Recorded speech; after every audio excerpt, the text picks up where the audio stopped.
hair, he was so handsome and strong and rosy that he attracted every one's attention, and his nurse would come home and tell his mamma stories of the ladies who had stopped their carriages to look at and speak to him, and of how pleased they were when he talked to them in his cheerful little way, as if he had known them always.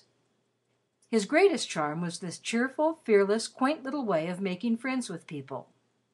I think it arose from his having a very confiding nature, and a kind little heart that sympathized with every one, and wished to make every one as comfortable as he liked to be himself. It made him very quick to understand the feelings of those about him. Perhaps this had grown on him, too, because he had lived so much with his father and mother, who were always loving and considerate and tender and well-bred. He had never heard an unkind or uncourteous word spoken at home. He had always been loved and caressed and treated tenderly, and so his childish soul was full of kindness and innocent warm feeling. He had always heard his mamma called by pretty, loving names, and so he used them himself when he spoke to her. He had always seen that his papa watched over her and took great care of her, and so he learned, too, to be careful of her. So when he knew his papa would come back no more, and saw how very sad his mamma was, there gradually came into his kind little heart the thought that he must do what he could to make her happy. He was not much more than a baby, but that thought was in his mind whenever he climbed upon her knee and kissed her and put his curly head on her neck, and when he brought his toys and picture books to show her, and when he curled up quietly by her side as she used to lie on the sofa. He was not old enough to know of anything else to do, so he did what he could, and was more of a comfort to her than he could have understood. "Oh, Mary," he heard her say once to her old servant, "I am sure he is trying to help me in his innocent way. I know he is. He looks at me sometimes with a loving, wondering little look, as if he were sorry for me, and then he will come and pet me or show me something. He is such a little man. I really think he knows." As he grew older, he had a great many quaint little ways which amused and interested people greatly. He was so much of a companion for his mother that she scarcely cared for any other. They used to walk together and talk together and play together. When he was quite a little fellow, he learned to read, and after that he used to lie on the hearth rug in the evening and read aloud, sometimes stories and sometimes big books such as older people read, and sometimes even the newspaper. And often at such times Mary, in the kitchen, would hear Mrs. Errol laughing with delight at the quaint things he said. "And indade," said Mary to the groceryman, "nobody could help laughing at the queer little ways of him, and his old-fashioned sayings.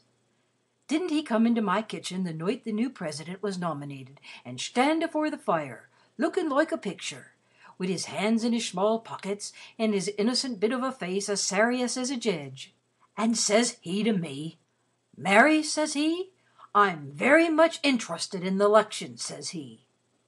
'I'm a publican, and so is Dearest.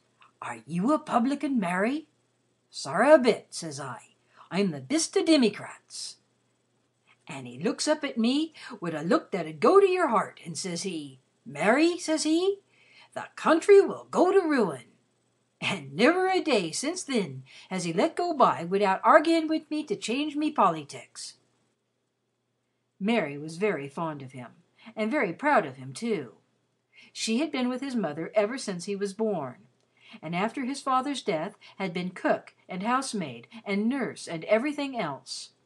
She was proud of his graceful, strong little body, and his pretty manners, and especially proud of the bright curly hair which waved over his forehead and fell in charming love-locks on his shoulders. She was willing to work early and late to help his mamma make his small suits and keep them in order. "Ristocratic, is it?" she would say. "Faith, and I'd like to see the choild on Fifth Avenue as looks like him and steps out as handsome as himself.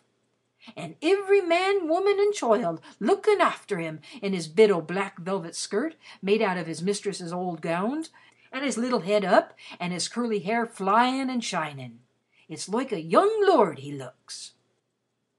Cedric did not know that he looked like a young lord. He did not know what a lord was. His greatest friend was the groceryman at the corner, the cross groceryman who was never cross to him. His name was Mr. Hobbs, and Cedric admired and respected him very much.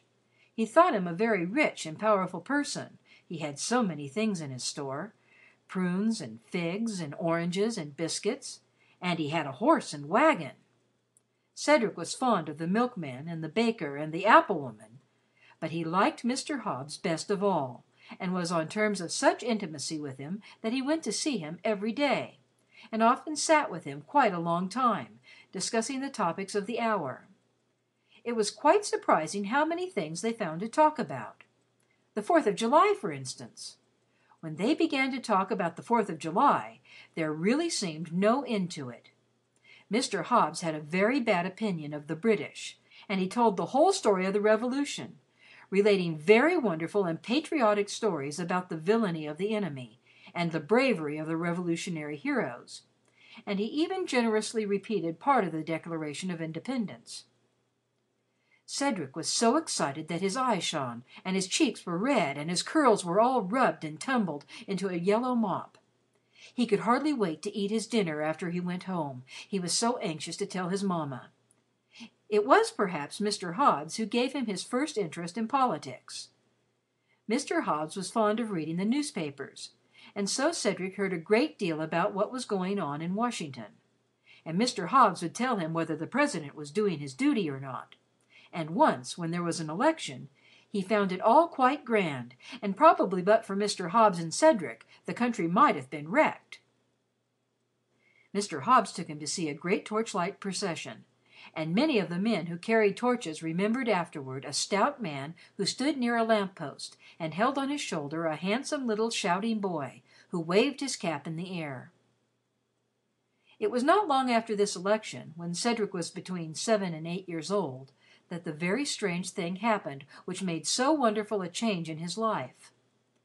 It was quite curious, too, that the day it happened he had been talking to Mr. Hobbs about England and the Queen, and Mr. Hobbs had said some very severe things about the aristocracy, being specially indignant against earls and marquises.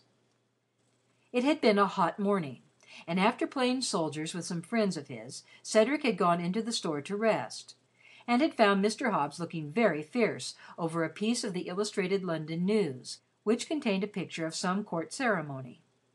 "Ah," he said, "that's the way they go on now, but they'll get enough of it some day, when those they've trod on rise and blow 'em up sky high, earls and marquises and all. It's coming, and they may look out for it." Cedric had perched himself as usual on the high stool, and pushed his hat back, and put his hands in his pockets in delicate compliment to Mr. Hobbs. "Did you ever know many marquises, Mr. Hobbs?" Cedric inquired. "Or earls?" "No," answered Mr. Hobbs with indignation. "I guess not. I'd like to catch one of them inside here, that's all. I'll have no grasping tyrants sitting round on my cracker barrels." And he was so proud of the sentiment that he looked around proudly and mopped his forehead. "Perhaps they wouldn't be earls if they knew any better," said Cedric, feeling some vague sympathy for their unhappy condition. "Wouldn't they?" said Mr. Hobbs. "They just glory in it. It's in 'em. They're a bad lot." They were in the midst of their conversation when Mary appeared. Cedric thought she had come to buy some sugar, perhaps, but she had not. She looked almost pale, and as if she were excited about something. "Come home, darlin'," she said. "The mistress is wantin' yez." Cedric slipped down from his stool. "Does she want me to go out with her, Mary?" he asked. "Good morning, Mr. Hobbs. I'll see you again." He was surprised to see Mary staring at him in a dumbfounded fashion, and he wondered why she kept shaking her head. "What's the matter, Mary?" he said. "Is it the hot weather?" "No," said Mary, "but there's strange things happening to us." "Has the sun given Dearest a headache?" he inquired anxiously. But it was not that. When he reached his own house, there was a coupe standing before the door, and some one was in the little parlor talking to his mamma. Mary hurried him upstairs and put on his best summer suit of cream-colored flannel, with the red scarf around his waist, and combed out his curly locks. "Lord, is it? he heard her